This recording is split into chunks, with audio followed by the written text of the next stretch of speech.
CEAP, Centro Espírita Altivo Panfiro. Uma casa de amor.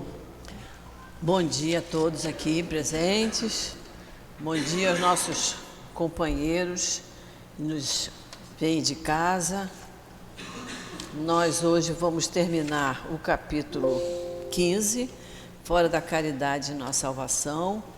Mas eu quero avisar a todos que hoje é a nossa última aula desse ano. Aí nós estaremos de volta no dia que... O O foi fraquinho, que enrola. Aumenta o A. Nós estaremos de volta no domingo 15 de janeiro. 15 de janeiro. Então, porque para dar aula ainda na semana que vem, para a gente começar o capítulo 16, dar 2, 3 itens e parar, mesmo porque também semana que vem eu e o Jorge não viremos, que nós vamos dar um passeio. Gostei não. Pois é.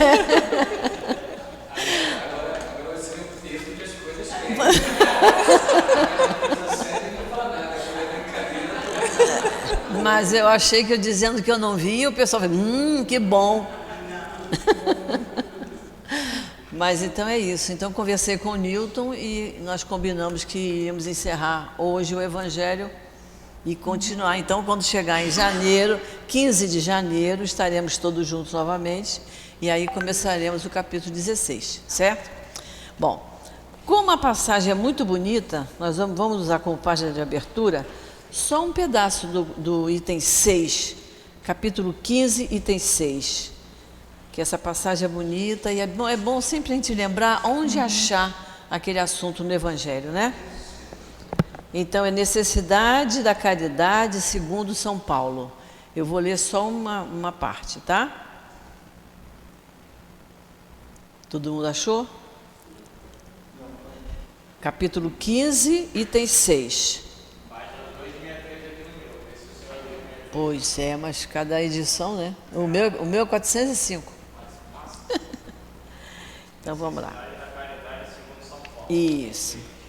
É uma mensagem de Paulo apóstolo na primeira epístola aos Coríntios.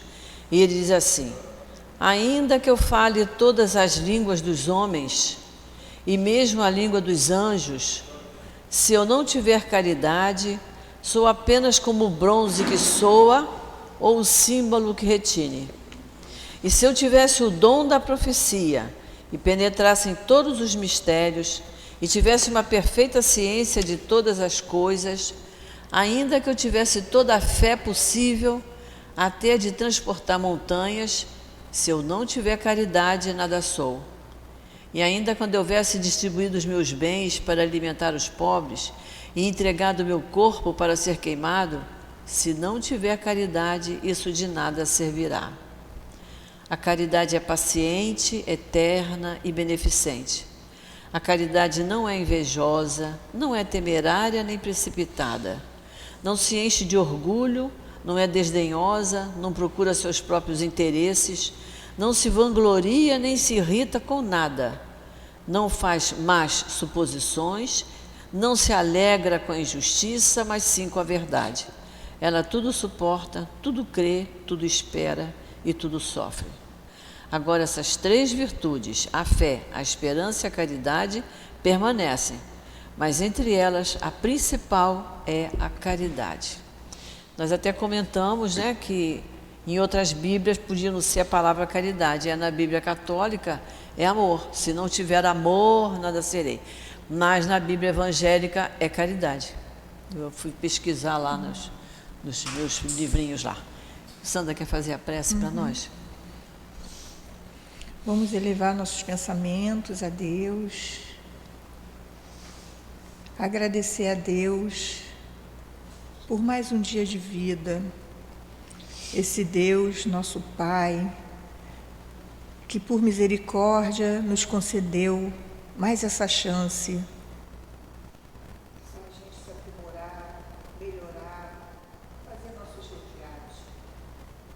Agradecer a Ele por nos enviar nosso irmão Jesus, nosso irmão de puro amor,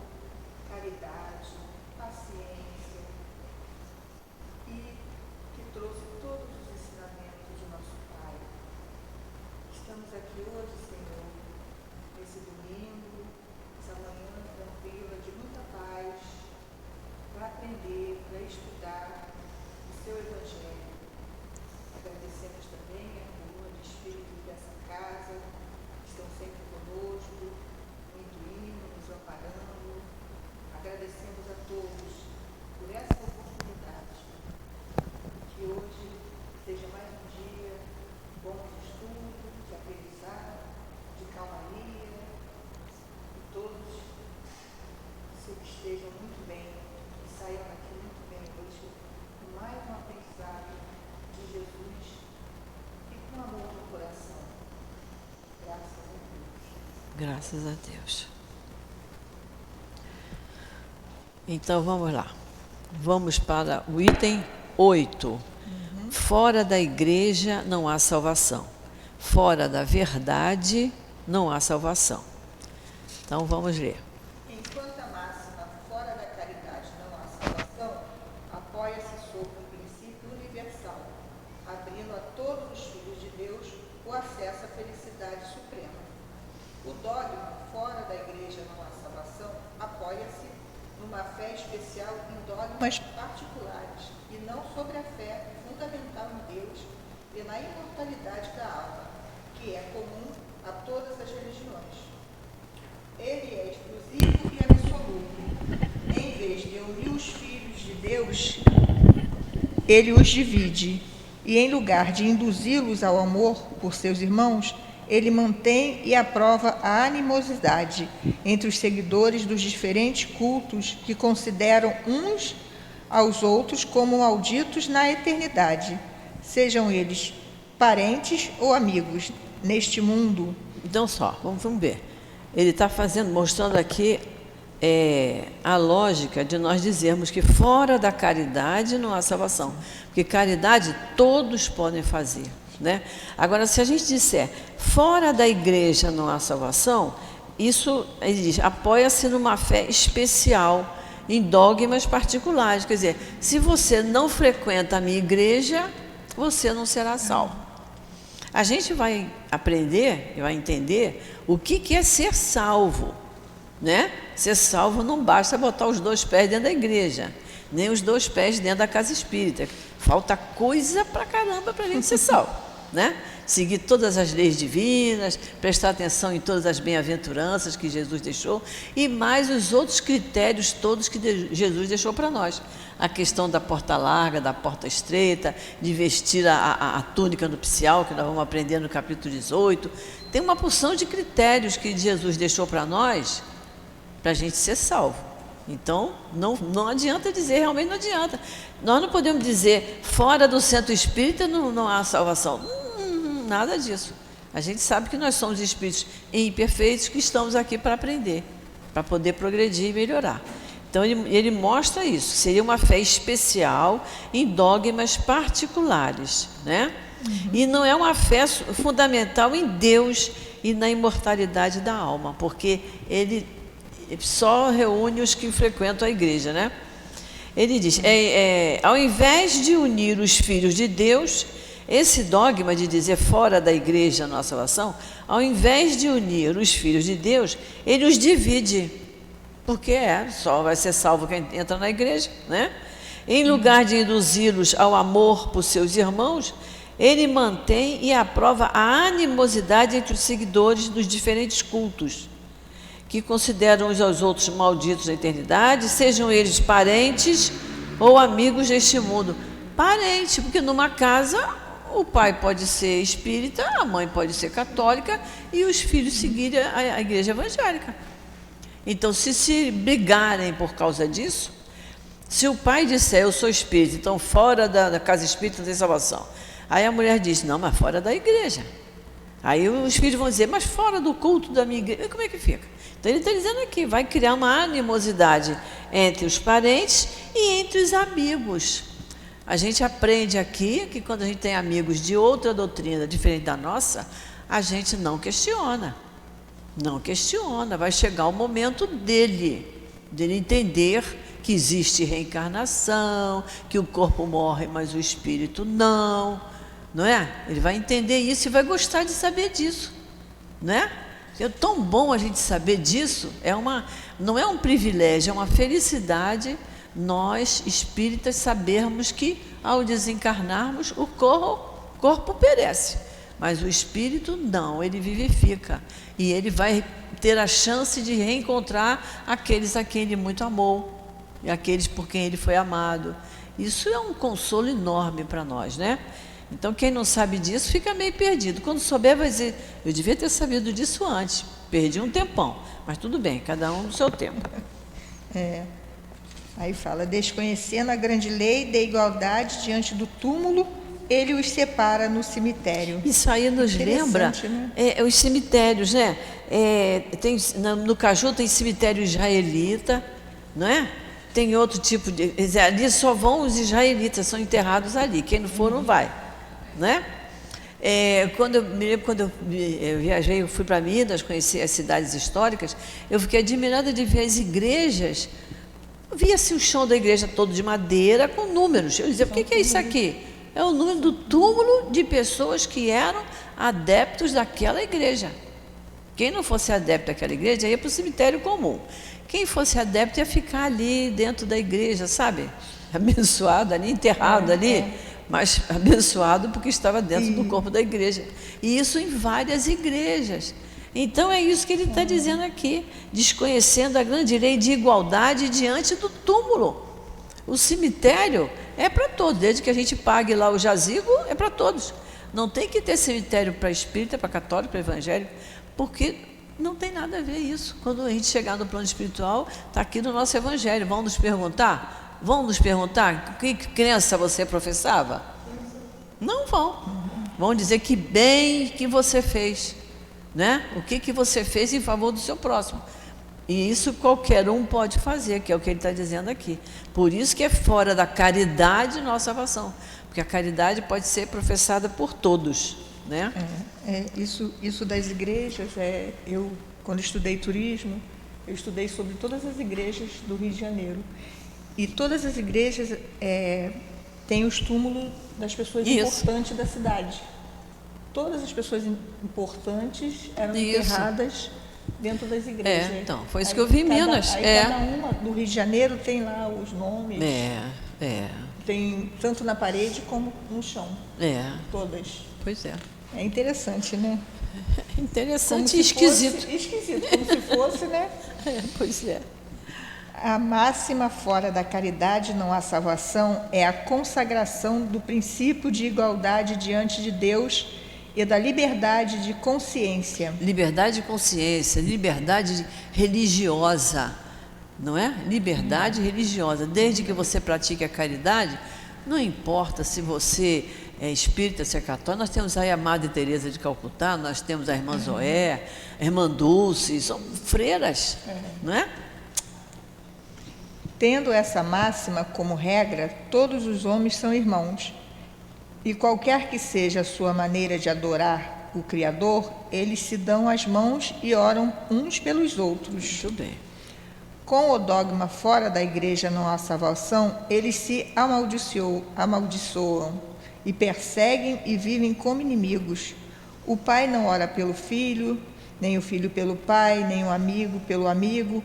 Eles se julgam reciprocamente condenados para sempre. Esse dogma da igreja é, portanto, essencialmente contrário aos ensinamentos do Cristo e à lei evangélica. Ensinamento do Cristo que prega que somos todos irmãos. Não é isso? Então, uma pessoa amiga, ela vai fazer uma cirurgia e ela diz, olha, reza por mim. E ela é católica. Mas ela diz, eu vou fazer uma cirurgia tal dia. Eu digo, me diz o dia, me diz a hora, me diz o hospital, que nós vamos orar. Né? E ela confia que eu vá orar com fé e que ela vai ser ajudada. Não me importa que ela não seja da mesma crença que eu, mas nós somos irmãos, né?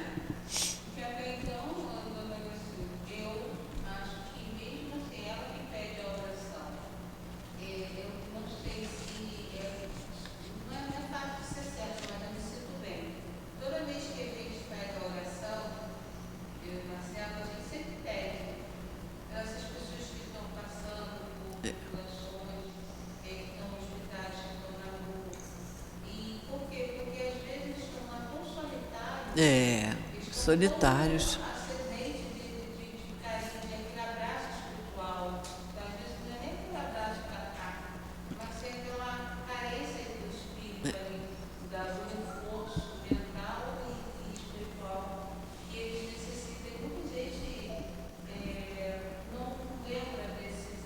Isso.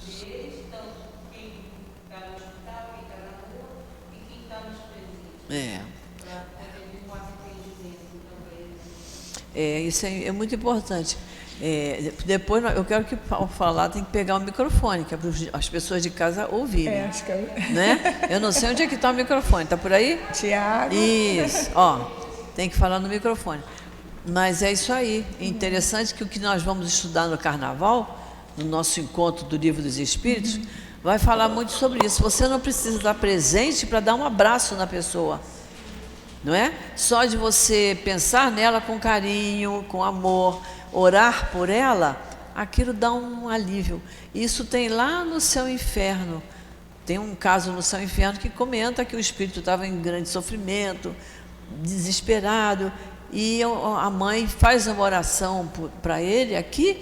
Naquele momento ele sente como você está num lugar muito quente, alguém abre uma janela e entra aquela aragem, você diz, ai, que ventinho gostoso que entrou. É isso que ele sente, aquela aragem de felicidade. Quer dizer, a mãe não estava colada nele, no caso que você está falando, a pessoa não está junto, mas está pedindo por ela, então. Fala, Úrsula. Então, eita, tá alta. Ela falou nesse aspecto de você praticar a caridade em relação a uma oração, né?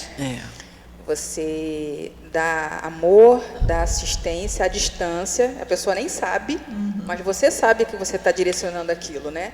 Isso é um ponto. Eu vou colocar um ponto pessoal, né? Que eu tenho uma filha adolescente que se formou no 3º ano ontem, né? Muito bom. E ela é muito... Nossa, minha filha tem um temperamento muito difícil. E ela é muito ansiosa, ela é muito exigente consigo mesma. E sempre chorou muito, ela estava muito nervosa por conta de tudo, né? Vai terminar o 3º ano, e agora, mãe? Agora ela fala, vou ficar desempregada. Eu falei, você nunca trabalhou, você não pode ficar desempregada, você vai começar um novo ciclo agora, o que é normal, vai para a faculdade, depois vai terminar, vai começar a trabalhar, são ciclos, né? E usei o conhecimento, né, da prece para tentar acalmá-la, e o que eu quero dizer é o seguinte, independente da pessoa estar propícia ou não, porque eu estava lá, eu fiz a oração, pedi, né, a oração intercessória, pedi para os espíritos, pedi para tanta gente que acalmasse, e fui dando um passe para ela conseguir dormir, e ela realmente conseguiu dormir. Mas enquanto eu estava dando passe nela, ela me olhava assim, como se fosse, não acredito, o que você está fazendo? Entendeu? E eu não me deixei abalar pela descrença dela, né, entre aspas. Me envolvi, pedi, porque eu sei que ela estava precisando, eu estava confiante que eles iriam interceder, e é aí que você vê como eles intercedem realmente, né? Porque ela estava o tempo inteiro com aquela cara, com aquela sobrancelha levantada, olhando para mim como se tivesse, né, falando que está perdendo teu tempo, que eu sabia que não estava. 5, 10 minutos depois eu chego no quarto, ela estava simplesmente dormindo, e depois ela falou assim para mim, que isso era umas 9 horas da noite. Quando foi 1h30 da manhã, ela acordou. Ela veio falar, mãe, mas eu dormi um sono tão bom. Aí eu olhei para, aí eu que fiz para ela, é mesmo? Como é que os espíritos, eles realmente, né, independente da pessoa estar aberta para aquilo ou não, porque ela não estava, mas eu não me preocupei com aquilo. Eu fiz a minha parte como mãe, de tentar acalmá-la e pedir que eles intercedessem para que ela ficasse tranquila, e realmente aconteceu. Isso é muito legal, né? Muito e é uma bom, caridade também. E com o amadurecimento, com a idade, essa cena ela não vai esquecer. Sim. Ela não vai esquecer. Ela vai dizer, isso na época que eu era muito rebelde. Mas agora, essa cena é marcante. Muito, você vê, pois é, e você vê como é bom isso, né? Como isso é bom fazer isso, né? Melhor do que dizer, que sossega aí, fecha o olho e dorme. Não é assim, ela precisava disso. Muito bom. Então, vamos lá. Vamos para o item 9, né? Fora da verdade não há salvação. Seria equivalente a fora da caridade. Fora da igreja não há salvação. E também seria exclusivista, visto que não existe uma única seita que não pretenda possuir um privilégio da verdade. E não é verdade? Você conversa com pessoas de outra religião, ela acha que ela é que está com a verdade. Como nós também achamos que estamos.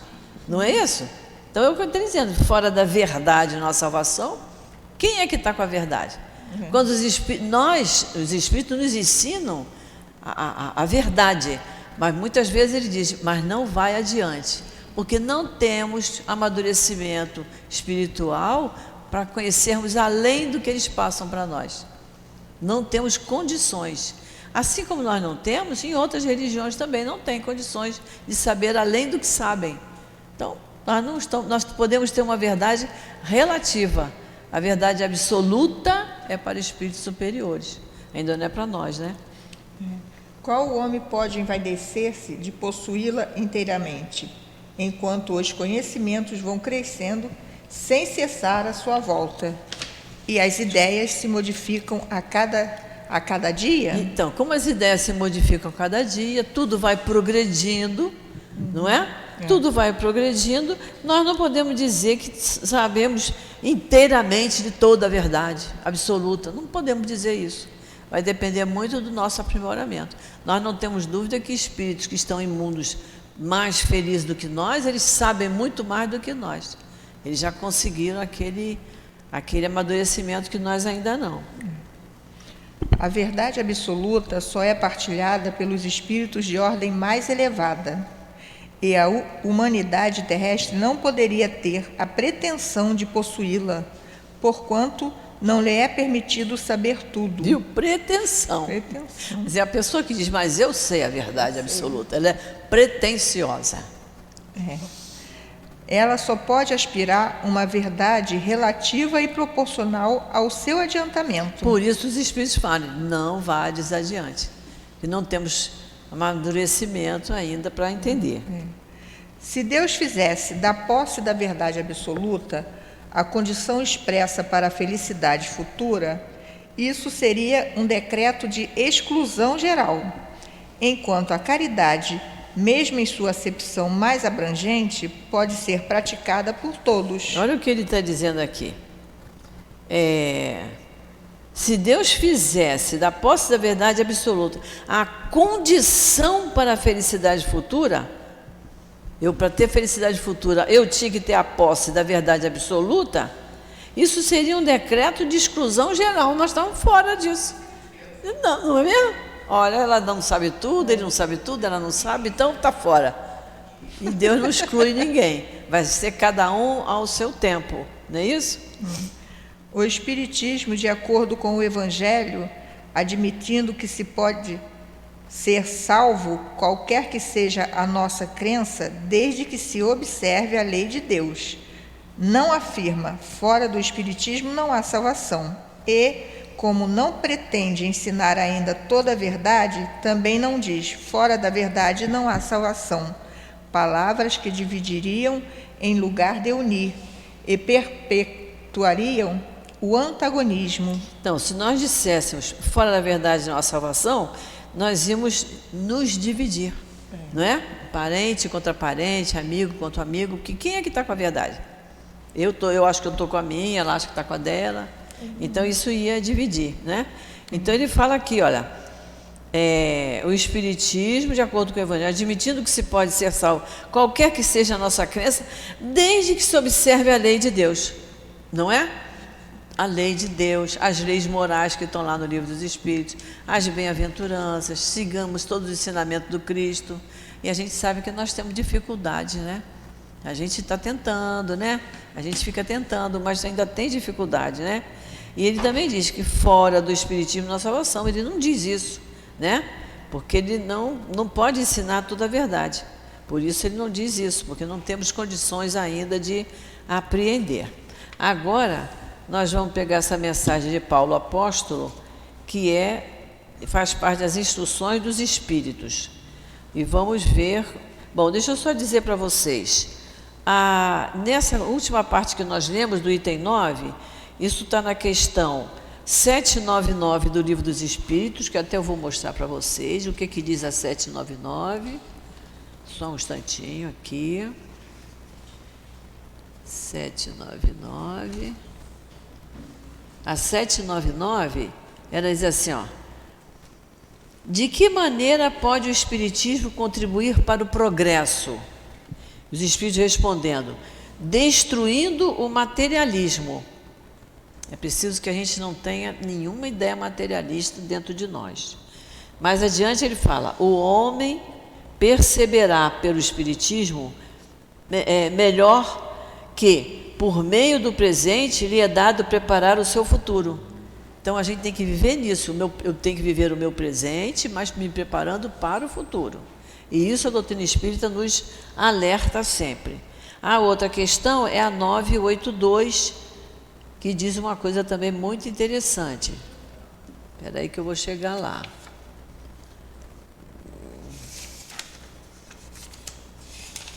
A 982, ela diz assim: será necessário que professemos o Espiritismo e creiamos nas manifestações espíritas para termos assegurada a nossa sorte na vida futura? Aí os Espíritos responderam: só o bem assegura a sorte futura. Ora, o bem é sempre o bem, qualquer que seja o caminho que a ele conduza, desde que seja o caminho do bem. Não importa se eu sou espírita, se eu sou católica, se eu sou evangélica, se eu sou budista, não importa. Importa que eu trilhe o caminho do bem. Aí tem um comentário de Kardec na 982 que é muito interessante. Ele diz assim: olha, a crença no Espiritismo ajuda o homem a se melhorar. Nós não temos dúvida disso, né? Que vai abrindo nossos olhos, alertando a nossa consciência, firmando-lhe as ideias sobre certos pontos do futuro. A crença no Espiritismo apressa o adiantamento dos indivíduos, porque faculta que nos inteiremos do que seremos um dia. A crença no Espiritismo é um ponto de apoio, uma luz que nos guia. O Espiritismo ensina o homem a suportar as provas com paciência e resignação. Afasta-o dos atos que possam retardar-lhe a felicidade. Mas olha a luz do Kardec. Mas ninguém diz que sem o Espiritismo essa felicidade não possa ser conseguida. Não é? Olha, se o Kardec diz isso para nós não podemos dizer que fora do Espiritismo não há salvação. Que o Kardec diz aqui, olha, mas ninguém diz que sem ele, sem o Espiritismo, não possa a felicidade ser conseguida, porque basta que eu siga o caminho do bem. É isso que é importante. O caminho do bem independente da religiosidade. Independe. A religião muitas vezes dividiu os povos ao mesmo inimigo. É. A religião fala que a sua é melhor, o meu Deus é melhor, mais forte que o seu, e o Deus é uma coisa só. É uma coisa só. Né? E a doutrina espírita vem nos mostrando como Jesus, uma das finalidades do Cristo de chegar até nós foi para pregar o amor fraternal, para que todos nós nos uníssemos, nos amássemos e nos uníssemos. A verdade, o amor é muito mais importante do que os tempos. Lógico, claro, isso aí. Aproveitando o que o Tiago está falando, né? Independe realmente, existe diferença de religião e religiosidade, né? Até porque tem pessoas, eu conheço, que não tem religião nenhuma, mas tem uma moralidade, né, tão elevada que independe dela praticar, ela já está com o bem dentro dela tão aguçado que ela pratica o bem independente de religião. Não tem religião nenhuma, é dela. Ela já conseguiu atingir um grau de moralidade tão acentuado que o fato dela não estar vinculada, né, a algum tipo de religião não impede que ela pratique o bem, como está colocada nessa questão do Livro dos Espíritos. Exatamente. Né? É por isso que o Evangelho fala: você pode praticar a caridade sem estar agregado a uma religião, mas a fé é que faz você praticar aquela caridade austera, ou seja, você criou um compromisso de ajudar uma criança. Isso é muito comum, né? A pessoa pega uma criança para apadrinhar. Você tem que apadrinhar. Não pode dizer assim: não, ela está com 12 anos, agora ela está com 14, já pode trabalhar, vai se virar. Não é assim, não. Vai acompanhar como se acompanha a um filho. Então, é a fé que faz a gente criar esse compromisso. Então, às vezes, a pessoa que faz o bem sem olhar a quem, independente de religião, mas ela talvez não tenha esse compromisso tão certeiro que a fé nos impõe, porque ele mostra a questão do compromisso, né? Então, vamos lá. Vamos 10, né? Começa o 9 novamente. Fora da caridade não há salvação. Não, 9, 9. Vai o 9 de novo? Vamos ler de novo? O 9? Você só leu um pedacinho, não foi? Não, o 9 eu li todo. Já Não? vamos para o 10. Já lemos todo o 9? Vamos, instruções dos espíritos. Tem razão, é porque eu estou olhando aqui a anotação do livro dos espíritos e está no 9. Tá. Tá. Isso mesmo, desculpa. Então vamos lá. Senão a gente não consegue acabar hoje. Meus filhos, na afirmativa fora da caridade não há salvação, encerram-se os destinos dos homens na terra e no céu.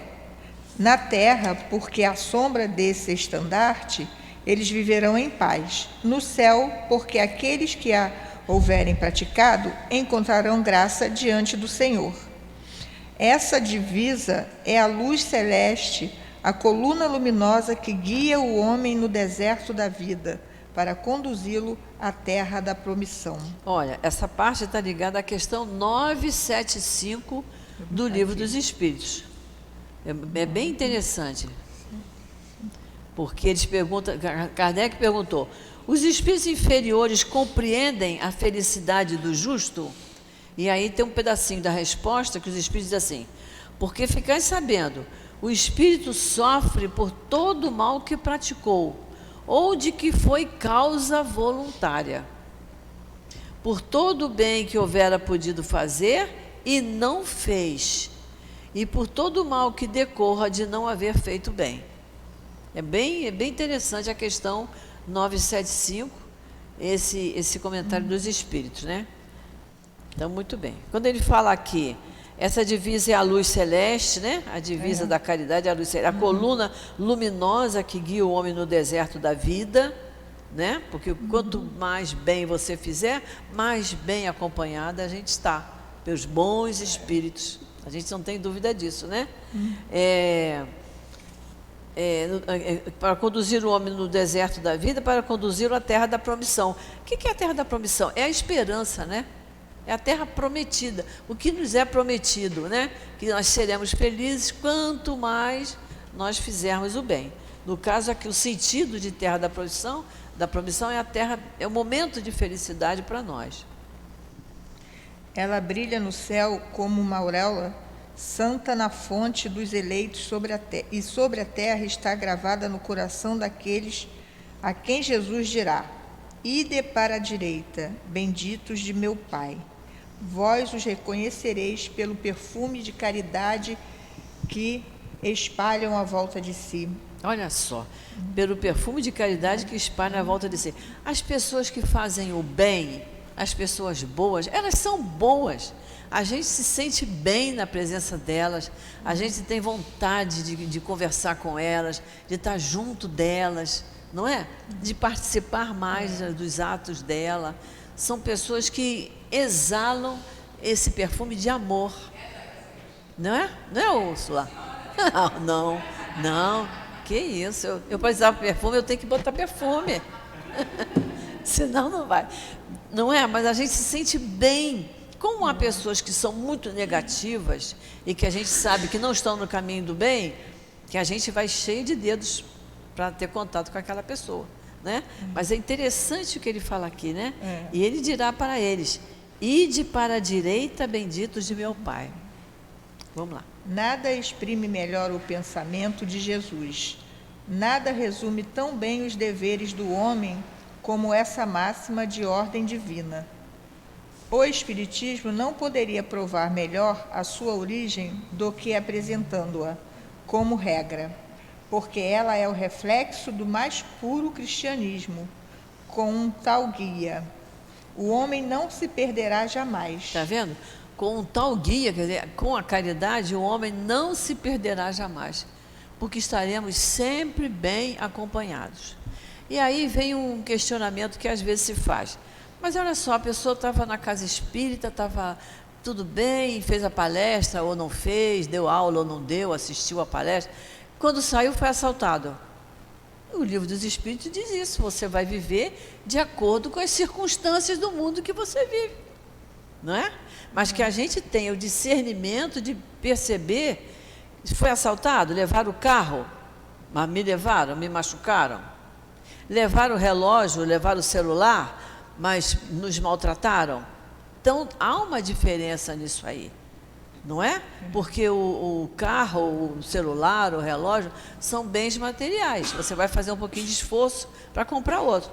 Mas você se manteve íntegro, é isso que nós temos que entender, que foi essa ajuda que os Espíritos nos deram, para manter a nossa integridade física, e a gente tem que manter a nossa integridade moral. A moral depende de nós, né? Então, é isso que nós temos que entender. Que a pessoa diz assim, poxa, mas estava lá, aconteceu muito isso, lá em Beto Ribeiro, no Leão Denis. Algumas vezes levaram os carros de alguém. Sempre tinha alguém que dizia isso. Eu não entendo isso. Passou uma tarde inteira no centro, rezando, estudando, chegou lá fora, foi assaltado. Eu digo, e por que não ela? E por que não eu? Não é? Porque vivemos de acordo com as circunstâncias do mundo que a gente habita. Aprendemos isso no Livro dos Espíritos. Então, nós estamos expostos às misérias desse mundo. Aí o Evangelho diz, faça tudo para este mundo não voltar. Então, o que eu tenho que fazer? O bem. Eu tenho que trilhar o caminho do bem, para quando eu reencarnar, eu não voltar a este mundo. E se voltar, eu vou viver num lugar melhor. Há lugares no Brasil que as pessoas dizem, a pessoa sai, não tranca o carro, não tranca a casa, não tem perigo nenhum. Outro dia eu vi numa reportagem, há um lugar no interior, não sei se é de Goiás, não sei, que a delegacia está fechada lá. O delegado está feliz da vida na casa dele, recebendo o salário dele sem trabalhar. Porque não tem assalto, não tem roubo, não tem assassinato, não tem nada. Então, Igualzinho. sem tirar nem pôr. Então, de repente, a gente vai voltar para este planeta, porque já temos bagagem para ensinar, para passar alguma coisa, e vamos morar num lugar mais tranquilo, mais equilibrado. Não quer dizer com isso que eu vá para um mundo mais feliz. Quando ele diz, faça tudo a este mundo não voltar, não quer dizer que eu vá para um mundo mais feliz. Mas, de repente, eu vou morar num lugar mais tranquilo, não é? Em que eu possa ajudar as pessoas a se equilibrarem. Fala. Eu passei um tempo na Espanha. Aí, quando eu fui na ilha de Tenerife, que a minha irmã mora lá, né? E a gente, para fazer a caminhada pelas paisagens lá, aí o que a gente fez? A gente deixou tudo assim num cantinho, tudo mesmo, documento, carteira com dinheiro. A gente demorou tempo, muito tempo, do jeito que a gente deixou. Encontrando. Então, No mesmo mundo que a gente habita, só está num país diferente, não é? De repente a gente vai morar lá em Tenerife, quem sabe? É isso aí. Vamos lá. Vamos lá. Dedicai-vos, portanto, meus amigos, a compreender-lhe o profundo sentido e as consequências, procurando por vós mesmos as suas aplicações. Submetei todas as vossas ações ao controle da caridade, e a vossa consciência não somente vos impedirá de fazer o mal, mas vos fará praticar o bem, porque não é suficiente uma virtude negativa, é preciso uma virtude ativa. Olha que coisa interessante. Submetei todas as vossas ações ao controle da caridade. Ou seja, tudo que eu falar, da maneira de agir, né? Da maneira de eu tratar. Será que eu estou sendo caridosa? Ou eu estou sendo orgulhosa, vaidosa, egoísta? Submetei todas as vossas ações ao controle da caridade. E a vossa consciência não somente vos impedirá de fazer o mal, porque aí se eu estou agindo de acordo com a minha consciência, que eu estou tentando ter a minha consciência tranquila, não é isso? É uma das condições para a gente ter uma felicidade relativa, é ter a consciência tranquila. Por isso que estudar o Livro dos Espíritos é importantíssimo. Estudou o Livro dos Espíritos, a gente compreende palavra por palavra do Evangelho, não é? Então ele diz, e a vossa consciência não somente vos impedirá de fazer o mal, não permite mais, mas vos fará praticar o bem, porque praticar o bem vai se tornar uma coisa muito normal. Fazer o bem, e não é só o bem material, não é? Também é o bem emocional. Às vezes a pessoa está precisando, como você falou, está precisando de um abraço, de uma palavra carinhosa, não é? De um olhar meigo. Há pessoas que nos olham, né? E isso até dentro de casa espírita, dentro de uma casa religiosa. A gente chega a dar bom dia, a pessoa às vezes nem se lembra que podia falar bom dia, mas não fala. Olha assim com o olhão, você diz, opa, né? A coisa hoje não está boa, né? Então, ele diz aqui, porque não é suficiente uma virtude negativa, é preciso uma virtude ativa. Eu posso dizer assim, eu sou uma pessoa boa demais, eu sou muito boa, mas mesmo se não me pede nada, hoje eu não estou afim de doar coisa nenhuma. É uma virtude, eu tenho essa virtude e sou negativa. Então não é virtude, eu não conquistei totalmente, né? Agora continua. Para fazer o bem, necessita-se sempre da ação da vontade. Da vontade. Para deixar de fazer o mal, basta, muitas vezes, o não fazer nada, a indiferença. Então, o nosso Evangelho tem duas palavrinhas aqui que estão colocadas erradamente. Vamos consertar o Evangelho. Para fazer o mal, basta muitas vezes o não fazer nada. Basta muitas vezes ser indiferente. Isso já é fazer o mal. Então, quando diz assim, para deixar de fazer o mal, vamos riscar o deixar de. Isso aqui, olha, gente, eu já atravessei a tantas edições do Evangelho e a gente pede, por favor, para tirar esse deixar de e mantém. Eu não sei se em francês estava assim. E quem traduziu, traduz ao pé da letra. Mas se vocês forem parar para pensar bem no sentido dessa frase, quando ele diz, para fazer o mal, basta você não fazer nada. Não é verdade? A pessoa está com fome, te pede um pedaço de pão, você fica inerte ali, você fica indiferente, finge que não está vendo, olha para o outro lado. Né?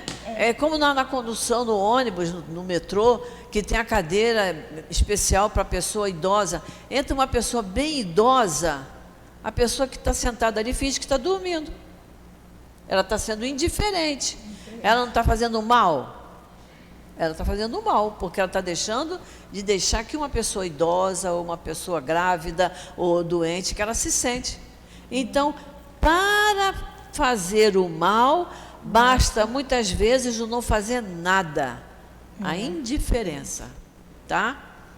Vamos lá. Meus amigos, agradecei a Deus que permitiu pudesses desfrutar da luz do Espiritismo. Isso a gente tem que agradecer sempre nas nossas preces, né? A gente ter a oportunidade de estudar a doutrina espírita. Não que somente os que a possuem possam ser salvos. Como nós vimos na questão 982. Mas ajudando-vos a compreender melhor os ensinamentos do Cristo. Ela faz de vós melhores cristãos. Não temos dúvida disso. Ela faz de nós melhores cristãos, né? Porque é uma doutrina raciocinada. A gente raciocina. Por isso que a gente tem que estudar o Evangelho assim, mastigando frase por frase, porque é melhor para a gente adquirir esses ensinamentos, né? Fazei, portanto, que ao serdes observados, se possa dizer que o verdadeiro espírita e o verdadeiro cristão são uma só e a mesma coisa. Está vendo? Não necessariamente ser espírita, mas ser cristão. Verdadeiramente cristão. E não como muitas pessoas pensam que lendo a Bíblia, lendo o Novo Testamento, não é?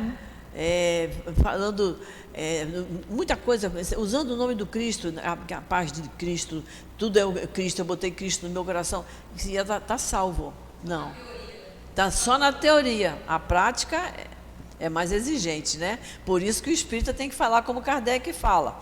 Reconhece-se o verdadeiro espírita pelo esforço que ele faz em domar suas más tendências. Então, a gente, para se melhorar, tem que se esforçar.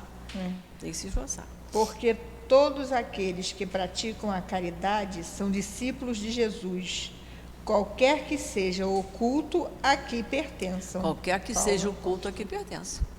Não é? Né? Paulo está sendo bem claro aqui. Independe do nome da religião que tenha. Ele tem que ser cristão. Sendo cristão, ele vai seguir todos os ensinamentos do Cristo, vai cumprir todas as leis de Deus que estão lá nos 10 mandamentos, lá no capítulo 1. Ele vai seguir todos os critérios que Jesus deixou para nós, né? Tanta coisa que Jesus, tantas frases que ele passa para nós, que a gente se assemelhe a uma criança pela ingenuidade, que a gente não procure sempre entrar pela porta larga, que é a porta da facilidade, que com facilidade a gente não cresce, não é isso? Que a gente vista a túnica nupcial. O que é a túnica nupcial? É você se revestir, né, de virtudes. Seja bondoso, seja compreensivo, seja caridoso, seja amigo, seja leal, seja fiel, né? Não é só botar no para-choque do carro. Deus é fiel. Deus é fiel. A gente tem dúvida. Quem não é fiel é quem está dirigindo. Eu acho que tem coisas que são para a gente achar graça, né? Pois é. Então, não é isso. É que a gente seja tudo isso. Que a gente siga todos esses critérios de Jesus, que a gente vai entender. Como nós temos ainda uns minutinhos, eu queria que a gente voltasse ao item 4 desse capítulo 15. No item 4, que ele fala do mandamento maior, ele diz assim, porque nesse dia que nós lemos isso, eu falei assim, mas isso nós já estudamos lá na frente, que já tínhamos estudado isso no capítulo 11, mas eu acho que vale a pena a gente recordar. No item 4, já acharam o item 4? O mandamento maior. Mas os fariseus, sabendo que Jesus havia fechado a boca dos saduceus, reuniram-se. Aí nós passamos direto por isso aqui, porque eu falei, mas isso nós já estudamos lá atrás no capítulo 11. Como nós temos um tempinho hoje, nós vamos recordar como Jesus fechou a boca dos saduceus. Isso está lá em Mateus capítulo 22, do versículo 23 em diante. Olha só, na Bíblia diz assim, olha, nesse mesmo dia foram até ele os saduceus, que afirmam não haver ressurreição, e lhe fizeram essa pergunta, mestre, Moisés disse, se alguém morrer sem deixar filhos, seu irmão case com a mulher dele, e dê a prole a seu irmão. Ora, entre nós havia 7 irmãos. Depois de casado, faleceu o primeiro. E porque não teve filhos, deixou a mulher para o irmão. O mesmo aconteceu com o segundo e o terceiro e até o 7º. Por fim, depois de todos, faleceu também a mulher. A qual dos 7, portanto, pertencerá a mulher na ressurreição, já que todos foram casados com ela? Jesus respondeu dizendo, errais, ignorando as Escrituras e o poder de Deus, porque depois da ressurreição, nem as mulheres terão maridos, nem os homens terão esposas, mas serão todos como anjos de Deus no céu. O que a gente tira daí? Olha só, depois da ressurreição como se fosse o final, né? De tudo, depois de várias reencarnações, você vai para o mundo superior, para o mundo feliz, que você não precisará mais reencarnar. Então, ali, a gente pode considerar que ali seja a ressurreição. Ali, então, nós seremos espíritos superiores, que o catolicismo chama de anjos. E espírito não tem sexo. É isso que ele está dizendo aqui. Mas, como nós somos espíritos ainda imperfeitos, a gente vai desencarnar, vai para a erraticidade, vai aprender, vai estudar, vai melhorar, vai fazer escolhas, né? A escolha das provas. Ainda estamos ligados ao sexo, não é? E vamos reencarnar num corpo físico em que o sexo vai funcionar. Mas como a gente aprende que de mundo feliz para mundo feliz, progredindo sempre, a nossa matéria vai ficando cada vez mais etérea, até que deixe de ter. Então, os anjos, como ele diz aqui, os anjos não têm sexo. Então, um espírito superior, que está como missionário de Deus, né? Que está às ordens, seguindo diretamente as ordens de Deus, ele não está preocupado em procriar, em encher o mundo, em povoar o mundo. Isso aí é um problema nosso, de mundos inferiores como o nosso. Mas vocês vejam que, como a Bíblia Católica, se a gente prestar bem atenção e analisar, está dizendo o que a gente já aprendeu, o que a gente já sabe. Com outras palavras, mas o entendimento é esse. Por isso que eu digo, é uma pena. Eu não sei onde tem ainda, se ainda tem. Eu já pesquisei na internet e não descobri onde tem as edições paulinas.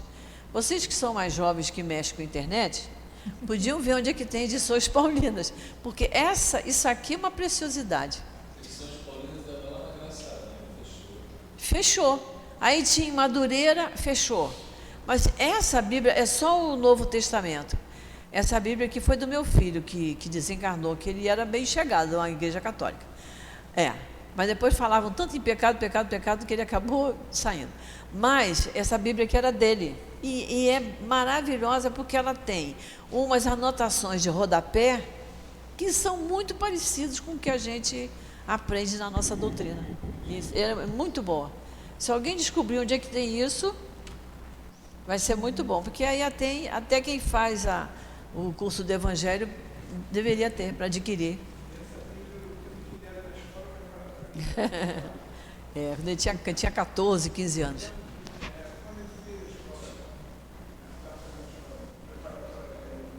Não está ligado, não.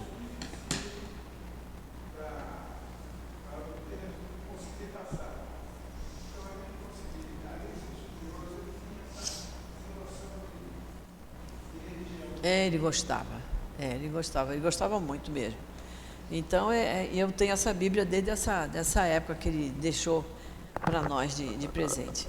Nós ainda temos 5 minutinhos. Alguém quer colocar alguma coisa? Guilherme não falou nada hoje, né? Olha, a gente é estranho. Quando o Guilherme não fala, quando o Luiz não fala. Carmen, você também tem que falar. Nosso companheiro lá, com a nossa amiga também tem que falar. Vamos falar. Guilherme não falou Tudo nada bem? hoje. Hã? Você hoje. Falou. Ele falou. Diga. Esse item 8 aqui que a gente leu, Ela tem um trecho dela. Não. Na música do Renato Russo. Sim. E você vê que a todo momento nós fomos orientados, do mesmo jeito que tivemos penetrações de coisas erradas, tivemos penetração também de coisas boas, só que não prestamos atenção. Não prestamos atenção. E, em geral, é isso mesmo. A gente passa por cima. Por isso que essa semana alguém comentou, né? Que a pessoa chegou para o Altivo, disse, Altivo, acabei o curso do Livro dos Espíritos. E falou, acabou? Então lê outra vez o livro. Porque a gente termina o curso e a gente volta lá, porque é impressionante, gente. De um ano, há quantos anos eu estou com isso aqui na minha mão? Eu digo assim, essa palavra aqui nunca me chamou atenção. É uma palavra que te chama atenção, né? Vai depender do nosso amadurecimento. Como a gente vai amadurecendo, cada vez que faz um curso, a gente lembra de mais alguma coisa. Não é à toa que em uma das palestras dele, que eu assisti na internet, que ele fala que uma frase, uma palavra dá uma palestra. Com certeza. Com certeza. Porque você tem muito para comentar, né, nas linhas, linhas, na pontuação. O Altivo, ele dava um curso intensivo de Livro dos Espíritos. e às vezes ficava de mais de uma aula só numa questão. Só numa questão, porque também todo mundo, a sala muito cheia, todo mundo participava, porque antigamente não tinha nada online, nada disso, né? Não era nada por live, então todo mundo participava, todo mundo tinha muita dúvida. Então, e quando a gente entra para a doutrina espírita, a gente tem muita dúvida, né? A gente começa estudando o que é o espiritismo e vai para o livro dos... Nós temos dúvida. Isso aí. Ele não resistiu. Isso aí, Luiz. Hoje a gente estudou do bem e o mal, não é? E o bem é sempre o bem, o mal é sempre o mal, né? E tem muita gente que acha de que quando a gente faz o bem, a gente não está fazendo o mal, que é uma falácia. A gente também faz o mal quando deixa de fazer o bem. Exatamente, E às vezes também depende da maneira como você faz o bem, né? Se você, a pessoa diz assim, olha, eu tô precisando, sei lá, de enviar essa receita médica, ou eu estou precisando de um arroz e feijão, e disse assim, olha bem que eu estou te dando, hein? Mas não venha daqui a uma semana me pedir novamente. Você está cobrando da pessoa, está puxando a orelha dela, não é? Então você é como uma pessoa que vai doar. Uma vez uma pessoa me doou dos maridos dela uns 4 ternos, porque ele tinha feito um regime e tinha emagrecido. Ele não era gordo, mas era fortinho, mas ficou magrinho. E uns ternos muito bons, que ele tinha um emprego muito bom, então ele usava terno com colete e tudo. Ela me deu e falou assim, agora, quem é que vai usar isso? Eu digo, eu não faço a menor ideia. Eu não faço a menor ideia de quem vai usar isso. Agora, você dá ou não dá? Não é? Não, porque eu fico pensando, porque a gente trabalhava na obra social lá do Leon Denis, que era lá em Magalhães Baixo, realmente lá ninguém ia usar aquele terno com colete. Mas tinha um bazar. O Leon Denis tinha um bazar em Copacabana que dava um rendimento, o Jorge trabalhou lá, né, Jorge? Dava um rendimento muito bom. Então, os 4 ternos maravilhosos foram para o bazar e foram muito bem vendidos e o dinheiro muito bem revertido para a obra social. Mas a pessoa dá, e uma vez nos deram também todo o material para o consultório dentário. Tem um nome isso, né? Tem um nome quando dá, é a cadeira, com a lâmpada, com tudo. Mas tem um outro nome mais específico. A pessoa deu e depois diz assim, mas para onde que foi aquilo que eu dei? Para onde que foi? Aí realmente não foi para a obra social, porque nós já tínhamos. Mas tinha um amigo que estava abrindo um centro em Santa Cruz, e ele levou. Eu falei, foi para Santa Cruz. Mas aí você não viu para onde foi. Eu digo, mas você não deu. Vai pegar aquilo de volta e botar na sua sala? Não é? Não desapega. Não desapega. Esse aqui é o caso. Mas, olha, é muito bom. A gente fica muito feliz de estar aqui. De estar aqui com vocês. A gente fica muito feliz mesmo. O curso o Evangelho, eu me apaixono pelo Evangelho. Sempre foi assim. Quando o Altivo me tirava do Evangelho, eu dizia, só esse ano, tá? Só esse ano que eu vou te quebrar esse galho. O ano que vem eu quero voltar para o Evangelho. Porque é um livro que mexe muito com a gente. E esse nosso grupo aqui é muito bom, como o nosso grupo também de terça-feira. É pena que nem todos que estão aqui podem estar terça-feira, 5 horas com a gente, não é, Guilherme, né, Luiz? Que é um grupo também muito bom, né, Úrsula? A gente se sente muito bem lá. Mas é isso aí. Então, antes de eu fazer a prece, eu quero desejar a todos um Natal de muita paz, de muita harmonia, de muita saúde, que a gente comemore bem o aniversariante mais importante do mês, que a gente sempre lembre dele. E no dia 15 nós estamos de volta aqui, tá? Deus há de permitir que estejamos todos juntos. É isso aí. Então vamos fazer a nossa prece para a gente encerrar. Querido Jesus, querido Emanuel, patrono do nosso curso, espíritos amigos que conduzem o nosso SEAP, esta nossa casa de amor, nós estamos todos muito agradecidos, porque estamos chegando ao final do ano, estamos todos bem, em paz, com saúde, todos nós com as nossas dificuldades particulares, que são normais para o estágio moral em que nos encontramos.